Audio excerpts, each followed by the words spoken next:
अपना नया वीडियो लेकर आ गए हैं, क्रमवाचक उपयोगिता विश्लेषण।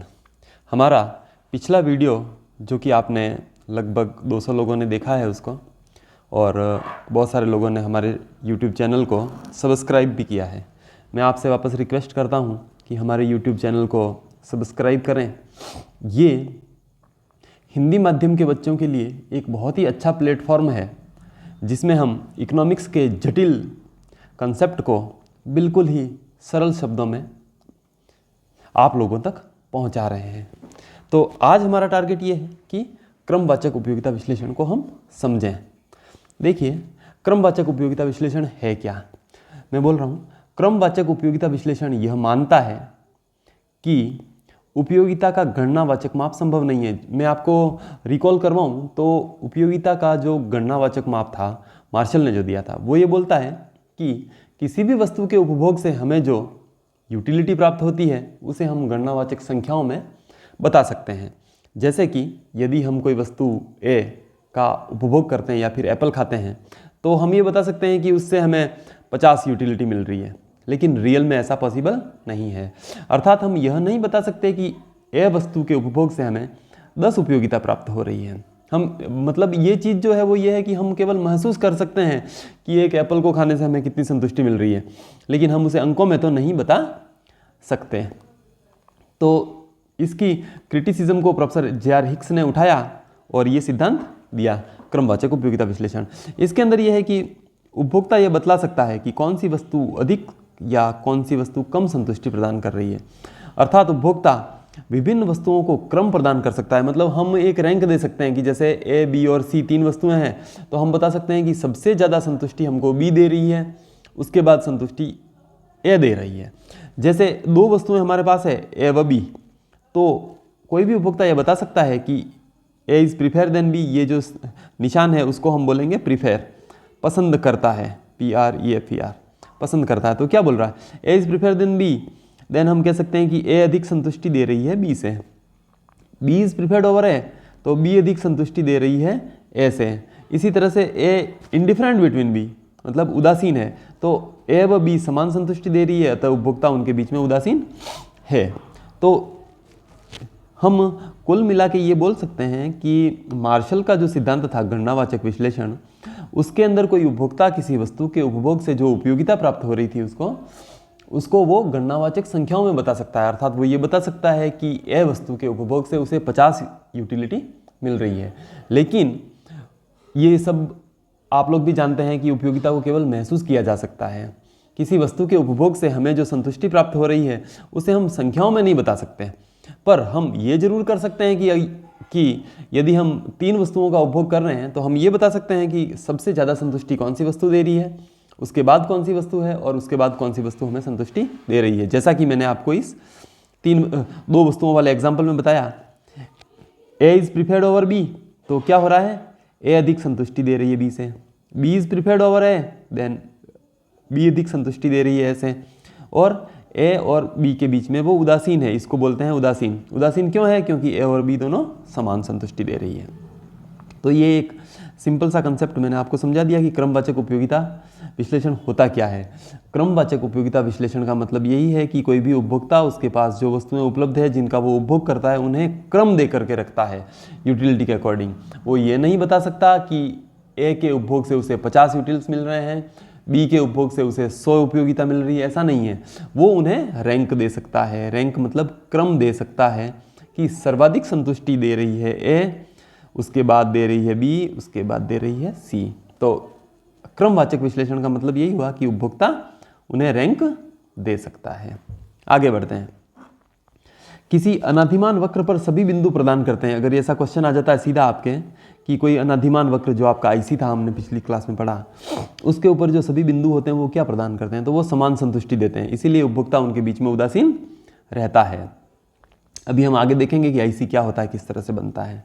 तो ये क्वेश्चन आपको समझ में आ गया होगा। अनाधिमान वक्र जो आईसी है, उदासीनता वक्र भी उसको बोल सकते हैं हम, उदासीनता वक्र।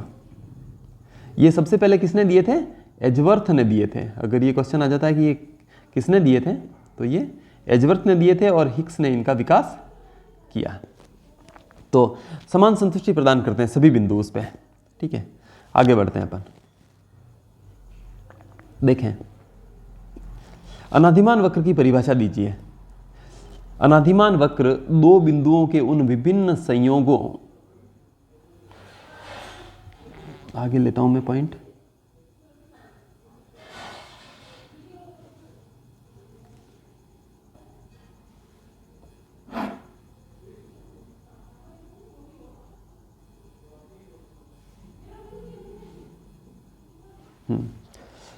देखें वापस,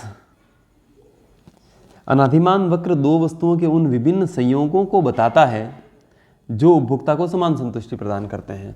मतलब कोई भी आईसी जो ये बना हुआ देख रहे हैं आप, ये डायग्राम के अंदर ये वाला आईसी है, इसके ऊपर ये पॉइंट हैं ए, बी, सी और डी।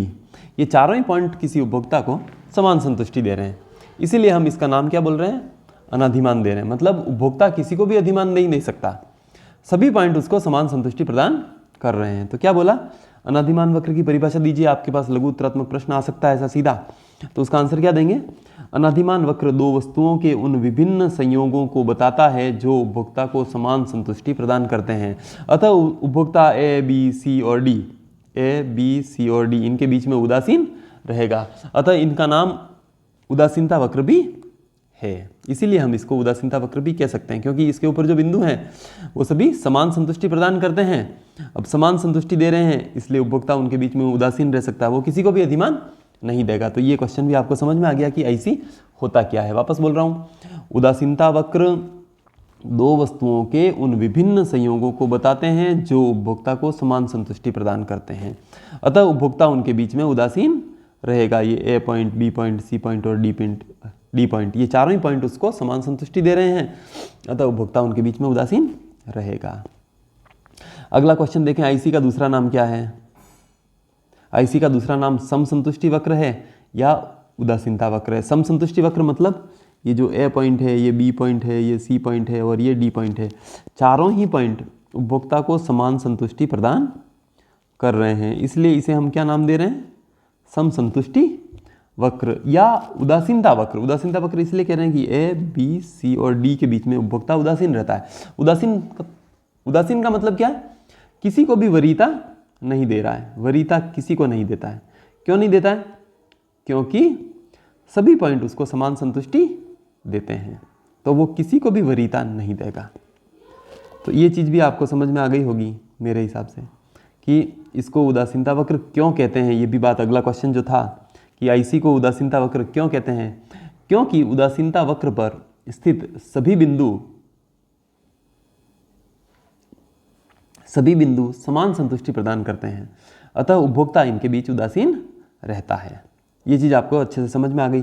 अब इसको डायग्राम से समझ लें हम कि हमारे पास माना कि दो वस्तुएं, कोई भी उपभोक्ता है उसके पास दो वस्तुएं हैं, आम और केले। देखिए, पहली वस्तु आम और दूसरी वस्तु केले। अब हम क्या कर रहे हैं, आम को बढ़ा रहे हैं, 1, 2, 3, 4, जैसे जैसे हम इस आम को बढ़ा रहे हैं वैसे वैसे हमें केलों का त्याग करना पड़ेगा। क्यों करना पड़ेगा, क्योंकि हमारे पास बजट जो है वो लिमिटेड है। माना कि आपके पास 100 रुपये हैं, माना कि आपके पास 1000 रुपये हैं, अब उनसे आप सभी वस्तुएं अनलिमिटेड तो प्राप्त नहीं कर सकते हैं। तो हम क्या करेंगे, आम और केले पे व्यय कर रहे हैं, दोनों पे कितने रुपए, 1000 ही रुपये।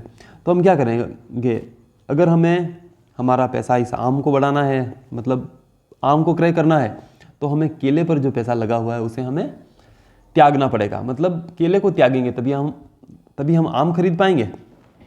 तो आगे बढ़ते हैं। देखें आप, इस आम की एक अतिरिक्त इकाई की प्राप्ति के लिए हमें केले का त्याग करना पड़ेगा। आप देखिए, यहाँ एक आम व 10 केले जितनी संतुष्टि देते हैं उतनी ही 7 केले व 2 आम। पहला संयोग क्या है, एक आम और 10 केले। अब हमने क्या किया, केवल एक आम बढ़ाया, तो इसके लिए हमने 3 आम का त्याग कर दिया। एक आम और 10 केले, 2 आम और 7 केले, ये समान संतुष्टि दे रहे हैं। अब संतुष्टि के लिए मैं अंक नहीं बोल रहा हूँ, यहाँ मैं समझ रहा हूँ, मतलब मानसिक रूप से ये समझ रहा हूँ कि ये दोनों समान संतुष्टि दे रहे हैं। इसी तरह से 3 आम और 5 केले, इसी तरह से 4 आम और 4 केले, तो ये सभी समान संतुष्टि। इनको मैंने इस प्लॉट कर दिया ग्राफ में, तो ये आपका आईसी बन के आ गया। ये इस तरह से आगे चलता चला जाएगा। तो ये जो आईसी है वो क्या बताता है, वो यही बता रहा है कि विभिन्न वस्तुओं के संयोग हैं जो किसी उपभोक्ता को समान संतुष्टि प्रदान कर रहे हैं। अब आपको ये चीज़ समझ में आ गई होगी कि आईसी होता क्या है और वो कैसे बनाया जाता है। अगला क्वेश्चन देखें, प्रतिस्थापन की सीमांत दर क्या होती है। तो वापस मैं आपको रिकॉल करूं, वहाँ हमने देखा था गणनावाचक सिद्धांत में हमने देखा था सीमांत उपयोगिता ह्रास नियम, उसी तरह से यहाँ पे है प्रतिस्थापन की सीमांत दर। वहाँ उसका गणनावाचक माप कर रहे थे, यहाँ इसका क्रमवाचक माप कर रहे हैं। तो प्रतिस्थापन की सीमांत दर क्या होती है? वह दर, देखो यह वह दर है जिस पर कोई उपभोक्ता एक वस्तु का प्रतिस्थापन दूसरी वस्तु से करता है। आपने देखा पिछली वाली स्लाइड में कि ये आम को बढ़ा रहा है, केले को त्याग कर रहा है। तो हम क्या बोलेंगे, आम की एक अतिरिक्त इकाई की प्राप्ति के लिए केले की त्यागी जाने वाली मात्रा, देखो आपने यहाँ पे 1 बढ़ाया, यहाँ पे 3 त्यागे, यही प्रतिस्थापन की सीमांत दर क्या होगी? 1:3। मतलब एक आम की प्राप्ति के लिए 3 केले हम त्याग रहे हैं। इसी तरह से यहाँ पे अगर वापस 1 बढ़ाया तो यहाँ पे 2 हो गया। तो कुल मिला के हम ये कह सकते हैं कि प्रतिस्थापन की सीमांत दर क्या है। अगर ये क्वेश्चन आता है आपके पास तो आप इसका जवाब क्या दोगे? यह वह दर है जिस पर कोई उपभोक्ता एक वस्तु का प्रतिस्थापन दूसरी वस्तु से करता है। अर्थात यदि किसी व्यक्ति के पास 2 वस्तुएं हैं x और y, तथा वह x की एक अतिरिक्त इकाई की प्राप्ति हेतु y वस्तु की जितनी मात्रा का त्याग करता है वही प्रतिस्थापन की सीमांत दर है। जैसे हमने देखा कि आम की एक अतिरिक्त इकाई की प्राप्ति के लिए आप केले की 3 इकाइयों का त्याग कर रहे हैं, तो क्या हो जाएगी प्रतिस्थापन की सीमांत दर? 1:3। तो ये आपको अच्छे से समझ में आ गया होगा। हम आगे बढ़ते हैं। इसी चीज़ को इस डायग्राम से भी हमने समझाया हुआ है। देखें आप इस डायग्राम को, तो इसके अंदर जो OX अक्ष है उसके ऊपर X वस्तु को ले रखा है और OY अक्ष पे Y वस्तु को ले रखा है। ये आपका IC है, ये पूरा IC है जो ये बताता है कि हम क्या कर रहे हैं, X वस्तु को बढ़ा रहे हैं, इधर बढ़ा रहे हैं, और Y वस्तु को कम कर रहे हैं। तो देखिए पहले उपभोक्ता कहाँ पे है? इस A पॉइंट पे है। यहाँ वो X वस्तु की 1 इकाई 1 यूनिट और Y की 10 इकाइयाँ ले रहा है। अब अगर वो X वस्तु की 1 इकाई और बढ़ाता है, 1 से 2 करता है, तो उसने Y की कितनी त्यागी? देखिए 3 यूनिट त्याग दी। तो मैंने यहाँ क्या लिख रखा? डेल्टा X, मतलब X में होने वाला परिवर्तन और इधर Y में होने वाला परिवर्तन। तो ये जो MRS/XY है मतलब प्रतिस्थापन की सीमांत दर, इसको क्या बोलेंगे? Marginal rate of substitution between X and Y, मतलब X की Y के लिए प्रतिस्थापन की सीमांत दर। तो क्या बोला? Delta Y upon delta X, मतलब Y में होने वाला परिवर्तन अपॉन X में होने वाला परिवर्तन। यही आपकी प्रतिस्थापन की सीमांत दर बनती है। तो मुझे लगता है ये आपको अच्छे से समझ में आ गया होगा। इसका आंसर आप अच्छे से दे सकते हैं कि प्रतिस्थापन की सीमांत दर क्या होती है। मैं वापस बोल दूं एक बार, यह वह दर है जिस पर कोई उपभोक्ता एक वस्तु का प्रतिस्थापन दूसरी वस्तु से करता है। जैसे 2 वस्तुएं थी, क्या थी? X को बढ़ाने के लिए Y की त्यागी जाने वाली मात्रा ही आपकी प्रतिस्थापन की सीमांत दर है। क्या बोला? Delta Y upon delta X। तो ये आपको अच्छे से समझ में आ गया होगा। आगे बढ़ते हैं हम। अब हम क्वेश्चन लेते हैं, प्रतिस्थापन की सीमांत दर क्या होती है। अगर ऐसा क्वेश्चन आ जाता है आपके पास, ऑब्जेक्टिव क्वेश्चन आता है कि प्रतिस्थापन की सीमांत दर क्या होती है,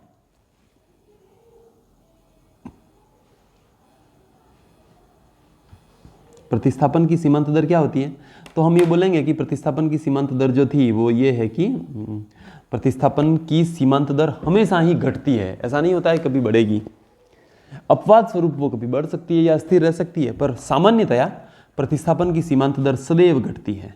ये आपको ध्यान रखना है, ठीक है। तो क्यों होता है ऐसा? देखो, सामान्यतया X वस्तु की एक अतिरिक्त इकाई की प्राप्ति हेतु Y वस्तु की त्यागी जाने वाली मात्रा निरंतर घटती है। आप देख रहे हैं यहाँ पे इतनी थी, यहाँ और इतनी, और धीरे धीरे कम होती जा रही है। इसमें पीछे वाले पेज पे अगर अपन देखते हैं तो देखें, जैसे ही हमने आम बढ़ाया, यहाँ का केले त्यागे 3, वापस 1 बढ़ाया इधर, यहाँ त्यागे 2, यहाँ वापस 1 बढ़ाया, यहाँ पे भी आ गया 1। तो आप देखो 3, 2, 1, ये लगातार कम होती जा रही है। तो ऐसा क्यों होता है? इसका भी कुछ रीज़न है। तो मैं वापस बोलूं, प्रतिस्थापन की सीमांत दर सदैव घटती है। सामान्यतया X वस्तु की एक अतिरिक्त इकाई की प्राप्ति हेतु Y वस्तु की त्यागी जाने वाली मात्रा निरंतर घटती है, निरंतर ये घटेगी। अर्थात X वस्तु की तीसरी इकाई की प्राप्ति हेतु Y की त्यागी जाने वाली मात्रा Y की उस मात्रा से कम होगी जो कि x वस्तु की दूसरी इकाई की प्राप्ति हेतु त्यागी गई थी। आपने देखा उस टेबल के अंदर, वहाँ क्या था, ये इस टेबल में कि हम यहाँ बढ़ा रहे हैं 1, यहाँ वापस बढ़ा रहे हैं 1 और यहाँ वापस बढ़ा रहे हैं 1। तो आप देखो यहाँ 3 यूनिट केले छोड़े, इधर हमने 2 यूनिट केले त्यागे और यहाँ पे केवल 1 केला त्यागा। तो मतलब आम की एक अतिरिक्त इकाई की प्राप्ति के लिए केले की त्यागे जाने वाली मात्रा निरंतर कम होती जा रही है। इसी को हम क्या बोलेंगे, घटती हुई प्रतिस्थापन की सीमांत दर का नियम। ये आपको अच्छे से समझ में आ गया होगा। अब अपन देखते हैं आगे कि MRSXY क्यों घटती है। इसका मतलब सीधा क्वेश्चन आ गया कि प्रतिस्थापन की सीमांत दर जो है वो हाँसमान होती है, मतलब लगातार घटती है, तो वो क्यों घटती है। तो उसका भी कारण वही है। फर्स्ट है, जैसे जैसे हम किसी वस्तु की मात्रा बढ़ाते हैं, उपभोग बढ़ाते हैं, तो हमें जो संतुष्टि प्राप्त होती है प्रत्येक अतिरिक्त इकाई से, वो निरंतर कम होती चली जाती है। मतलब आवश्यकता की तीव्रता आपकी कम हो रही है। जब आपको भूख लग रही है तो हम जैसे जैसे पहला आम खाएंगे तो हमें बहुत ज़्यादा संतुष्टि मिलेगी, लेकिन हम जैसे दूसरा खाएंगे तो उससे पहले आम की तुलना में कम संतुष्टि मिलेगी। थोड़ा और तीसरा खाएंगे तो उससे भी और कम संतुष्टि मिलेगी। क्यों? क्योंकि हमारी इंटेंसिटी ऑफ डिज़ायर, हमारी आवश्यकता जो है वो संतुष्ट होती चली जा रही है। इसलिए क्या होगा, आवश्यकता की तीव्रता कम होती चली जाएगी। जिस वस्तु की मात्रा बढ़ रही है उसकी तो आवश्यकता की तीव्रता कम होती चली जाएगी, और जिस वस्तु की मात्रा आपके पास घट रही है, मतलब केले की क्वांटिटी घट रही है, तो केले की तीव्रता बढ़ती चली जाएगी। तो इसलिए कोई भी उपभोक्ता जो होगा वो क्या करेगा, ये जैसा डायग्राम था ना, इस पे हम ले रहे थे आम और इस पे ले रहे थे केले। तो आप ये देख सकते हैं कि जैसे जैसे हम इस आम को बढ़ा रहे हैं, देखो ये क्वांटिटी कम ही करता चला जाएगा केले की। पहले इतनी त्याग रहा था, अब इतनी, और अगर बढ़ाते हैं तो ये और बिल्कुल ही कम कर देगा। यहाँ पे क्यों कम करेगा? क्योंकि इस आम की मात्रा आपके पास बढ़ रही है, तो इसकी प्रत्येक अतिरिक्त इकाई से मिलने वाली संतुष्टि कम होती चली जाएगी, क्योंकि आवश्यकता की तीव्रता कम हो रही है। हाँ, आपकी भूख जो है वो कम हो रही है। लेकिन केले की मात्रा आपके पास कम हो रही है, तो क्या होगा, केले से मिलने वाली संतुष्टि बढ़ेगी, क्योंकि उसकी मात्रा कम हो रही है। तो जैसे जैसे कम होगी उसकी इंपॉर्टेंस आपके लिए बढ़ती चली जाएगी और आम की इंपॉर्टेंस आपके लिए घटेगी। इसलिए MRSXY बढ़ती क्या, कम होती जा रही है। सेकंड, वस्तुएं पूर्ण प्रतिस्थापक नहीं है। वस्तुएं पूर्ण प्रतिस्थापक नहीं है, मतलब पूर्ण प्रतिस्थापक का मतलब क्या हो गया, चाय और कॉफ़ी। अगर चाय और कॉफ़ी जैसी वस्तु होती, अगर आम से हमारी प्यास भी बुझ जाती और अगर भूख भी मिट जाती, तो आम की इकाई की यूनिट जो उसकी प्रत्येक अतिरिक्त इकाई से जो संतुष्टि प्राप्त हो रही है वो कभी भी कम नहीं होती। मतलब वस्तुएं पूर्ण प्रतिस्थापक कभी भी नहीं होती है। एक वस्तु केवल एक ही उपयोग में आती है। जैसे आम से हमारी भूख मिट रही है, पानी से हमारी प्यास बुझ रही है, तो अब दोनों को सब्स्टिट्यूट नहीं कर सकते। अगर सब्स्टिट्यूट कर सकते होते, अगर दोनों को स्थानापन्न कर सकते होते, तो किसी भी वस्तु की उपयोगिता कभी भी कम नहीं होती। तो ये दोनों कारण हैं जिसके कारण आपकी प्रतिस्थापन की सीमांत दर जो होती है वो क्या होती है, घटती है, हमेशा घटती है। तो इन दोनों कारणों को आपको याद रखना है। ये चीज़ समझ में आ गई होगी आपको। हम आगे बढ़ते हैं। अनधिमान वक्र की आकृति क्या है, मतलब उदासीनता वक्र की आकृति क्या होती है, ये क्वेश्चन है आपके पास। तो आपको सीधा पता है कि अनधिमान वक्र जो होता है वो मूल बिंदु के उत्तल होता है। उत्तल मतलब कॉन्वेक्स टू ओरिजिन होता है। ये इस तरह की जो चीज़ है वो कॉन्वेक्स होती है, और कॉनकेव मतलब ये कॉनकेव होता है। आपने कभी केव देखी होगी, गुफा में ये केव जो होती है वो इस तरह की होती है। तो अगर अपन इस तरह का डायग्राम बनाते हैं तो ये केव जो होता है वो उसी को बोलेंगे कॉनकेव। कॉनकेव का मतलब हो गया अवतल। और अगर कॉन्वेक्स होता है तो वो कैसा होता है, इस तरह का होता है, तो मतलब उल्टी गुफा, उसको बोलेंगे कॉन्वेक्स या फिर उत्तल। ये इसका याद रखने का तरीका था, मैंने गुफा के हिसाब से आपको समझा दिया, तो ये इसको आप याद रख पाओगे। तो सामान्यतया जो आपका जो IC है वो कैसा होता है, मूल बिंदु के प्रति उत्तल या कॉनकेव होता है, उल्टी गुफा जैसा। क्यों होता है ऐसा, उसका कारण क्या है, MRSXY गिरती हुई होती है। जो आपकी delta Y upon delta X है वो क्या होती है, माइनस में होती है। मतलब X की एक अतिरिक्त इकाई की प्राप्ति हेतु Y की त्यागी जाने वाली मात्रा निरंतर घटती है। तो ये अगर घटेगी, इसलिए हमेशा क्या होगा, इस तरह का ही हो सकता है, कोई डाउट नहीं। दूसरा इसमें देखें, प्रतिस्थापक वस्तुएं क्या होती हैं।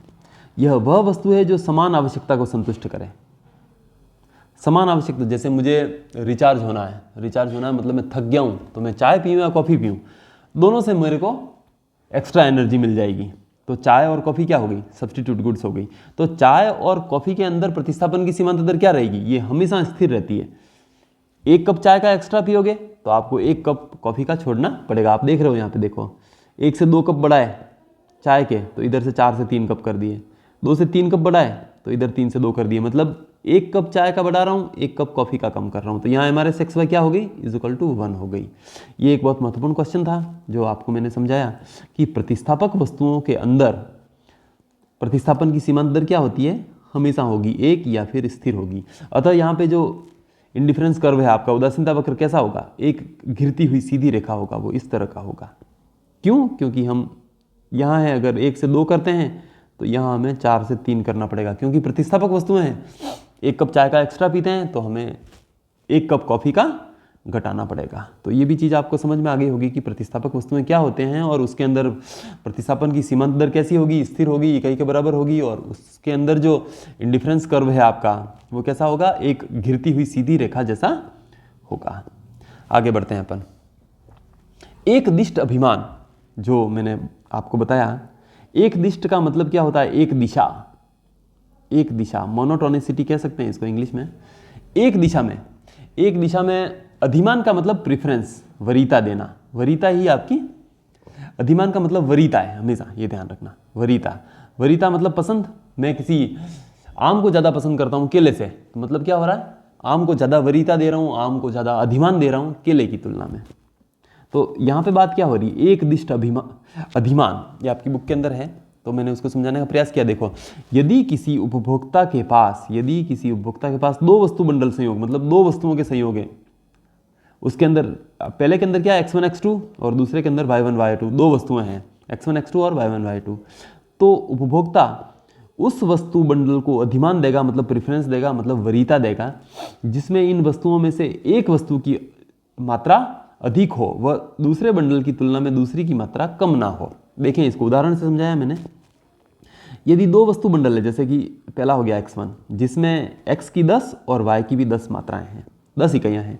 दूसरा वस्तु बंडल, उसको नाम दिया y1, इसके अंदर भी x की तो है 11, देखो, और y की कितनी है 10। तो अब आप क्या करोगे, देखो इसके अंदर x की 10 थी और इसके अंदर x की 11 है, तो आप ये जो दूसरा वस्तु बंडल है उसको वरीयता दे दोगे। क्यों, क्योंकि इसके अंदर x की 1 यूनिट ज़्यादा है और y की मात्रा दोनों में सेम है।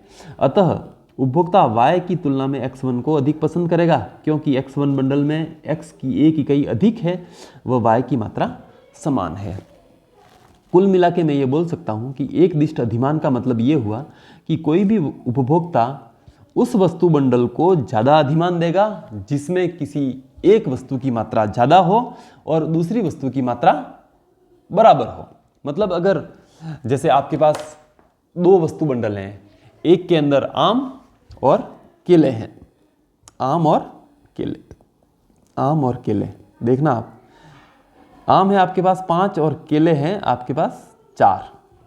दूसरा बंडल जो है उसके अंदर भी आम और केले हैं, उसके अंदर आम है आपके पास 6 और केले हैं 4। तो आप किसको वरीयता दोगे, इसको ही दोगे, क्योंकि आम की मात्रा यहाँ 5 थी, यहाँ 6 है, केले की मात्रा दोनों जगह सेम है। तो कुल मिला के एक दिष्ट अधिमान का मतलब यही हुआ कि उपभोक्ता उस वस्तु बंडल को ज़्यादा अधिमान देगा जिसमें वस्तुओं की मात्रा अधिक हो। आगे बढ़ते हैं। अनधिमान मानचित्र, इंडिफरेंस मैप का मतलब ये हुआ कि जो आपके अनधिमान वक्र थे, उदासीनता वक्र थे, उनके समूह को हम अनधिमान मानचित्र कहते हैं। उनका एक ग्रुप बना दोगे, जैसे ये डायग्राम है, देख रहे हैं आप, इसके अंदर इधर y वस्तु है, इधर x वस्तु है, तो ये जो आईसी बने हुए हैं 1 2 3 4, ये पूरा इसका मैप हो गया, मानचित्र हो गया। इसके अंदर सबसे ज़्यादा संतुष्टि कौन सा वक्र देगा, ये देगा, और सबसे कम संतुष्टि कौन सा वक्र देगा, ये वक्र देगा। क्यों देगा, क्योंकि इसके अंदर वस्तुओं की मात्रा कम है और इसके अंदर वस्तुओं की मात्रा अधिक है। आपको पता है कि वस्तुओं की अधिक मात्रा ज़्यादा संतुष्टि देगी, कम से ज़्यादा संतुष्टि देगी। मतलब किसी के अंदर अगर कम मात्रा है तो कम मात्रा की तुलना में ज़्यादा मात्रा जो है वो हमेशा ज़्यादा संतुष्टि देगी। तो इस तरह से मैंने आपको ये भी समझा दिया कि अनादिमान मानचित्र क्या होता है और कौन सा कर्व ज़्यादा संतुष्टि देगा। सीधी सी बात है कि जिसके अंदर ज़्यादा वस्तुओं की मात्रा होगी वो ज़्यादा संतुष्टि देगा, जिसके अंदर कम वस्तुओं की मात्रा होगी उसमें वो कम संतुष्टि देगा। तो यहाँ पे इसके अंदर ज़्यादा मात्रा है इसलिए ये ज़्यादा संतुष्टि देगा, इसके अंदर ये कम मात्रा है इसलिए कम संतुष्टि देगा। मतलब ये थोड़ी ज़्यादा देगा, ये और थोड़ी ज़्यादा देगा, तो सर्वाधिक ये देगा, फिर उसके बाद ये इस तरह से कम देगा। तो ये चीज़ आपको समझ में आ गई, अनादिमान मानचित्र कैसा होता है और किस तरह से संतुष्टि मिलती है उस पर। अगले क्वेश्चन पे जाते हैं। उदासीनता वक्रों की विशेषताएं। जो आपका आईसी था ये इस तरह का, उसकी विशेषताएं क्या है।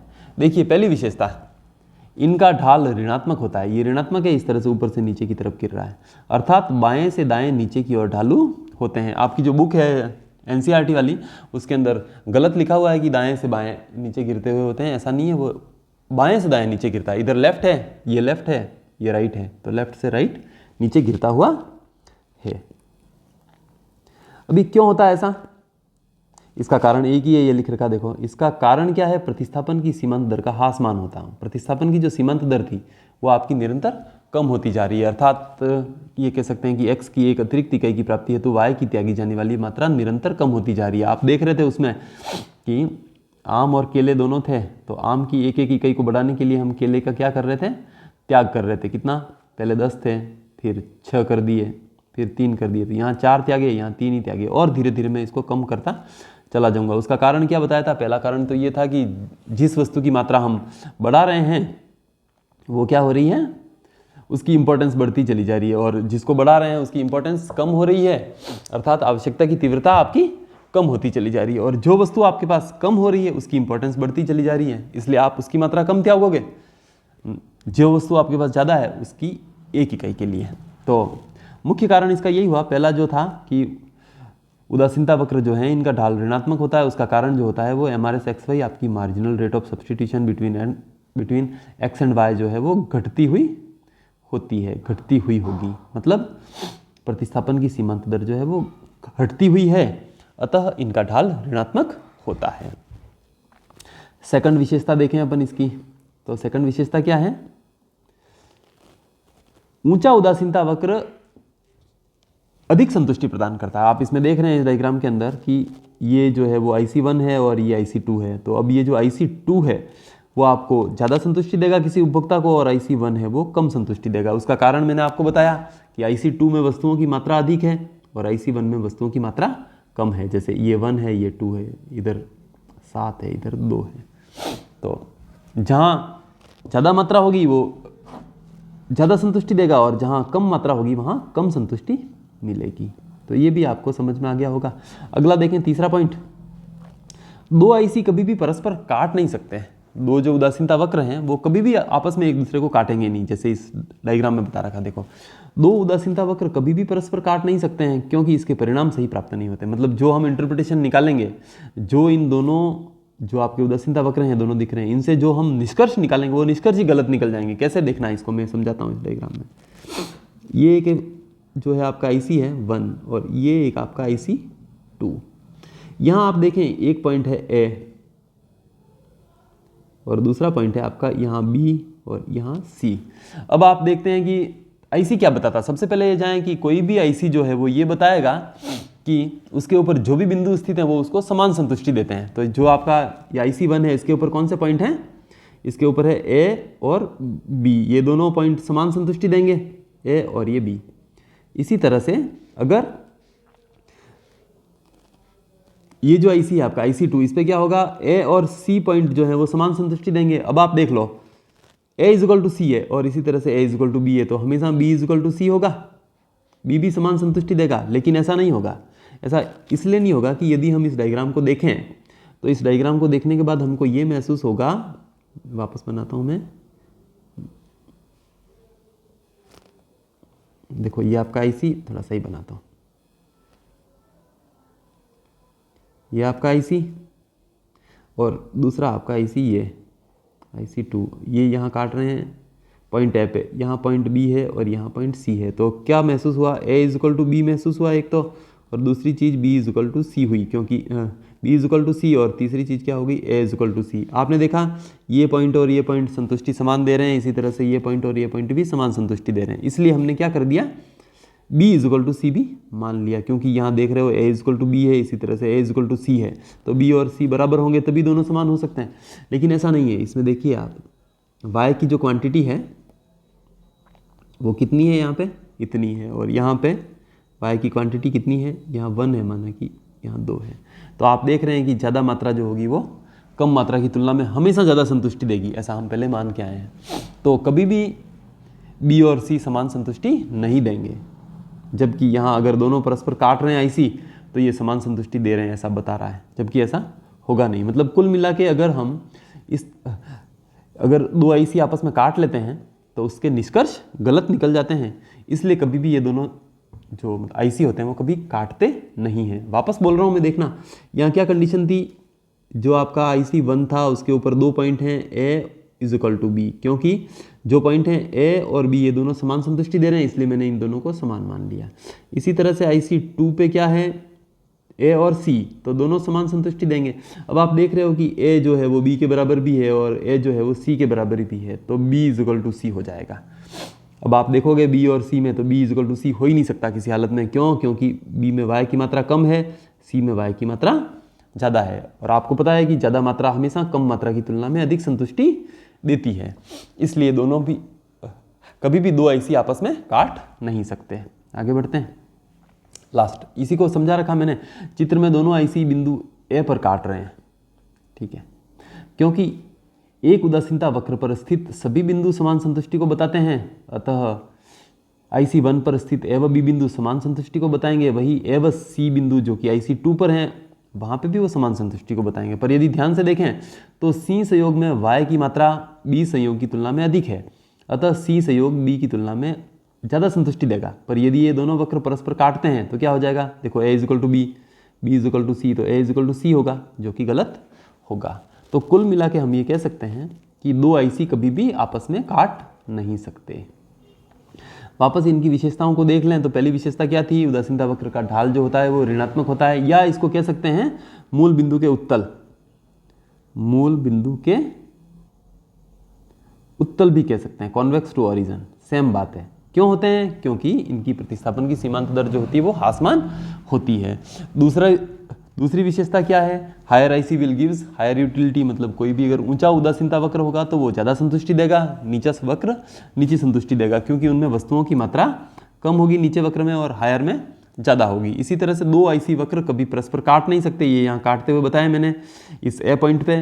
तो जो IC 1 था उसके ऊपर क्या पोजीशन थी, A is equal to B था, IC 2 पे B इज इक्वल टू नहीं, B इज इक्वल टू ये क्या बोलते हैं, A is equal to C था, A is equal to C था। तो इन दोनों से यहाँ क्या कंडीशन बन रही है, A is equal to B, इसी तरह से इधर बन रही है A is equal to C, तो मैंने B is equal to C मान लिया।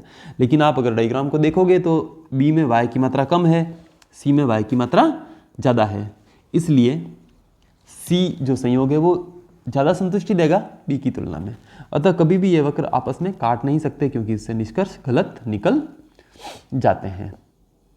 तो कुल मिला के ये चैप्टर हमारा आधा कंप्लीट हुआ। कल हम उपभोक्ता का संतुलन देखेंगे। अगर आपको हमारी क्लासेस समझ में आ रही हैं, अगर आपकी कोई क्वेरीज भी हैं तो भी आप कमेंट करें, जो हमारा यूट्यूब चैनल है उसको सब्सक्राइब करें और शेयर भी करें, लाइक करें, सब्सक्राइब करें, शेयर करें, क्योंकि हिंदी माध्यम के बच्चों के लिए अभी तक कोई यूट्यूब चैनल व्यवस्थित रूप से नहीं आया है। हम ये कोशिश कर रहे हैं कि अगर हमको आपका सपोर्ट मिलता है तो हम आगे से आगे इसको और अच्छा बनाने की कोशिश करेंगे। धन्यवाद।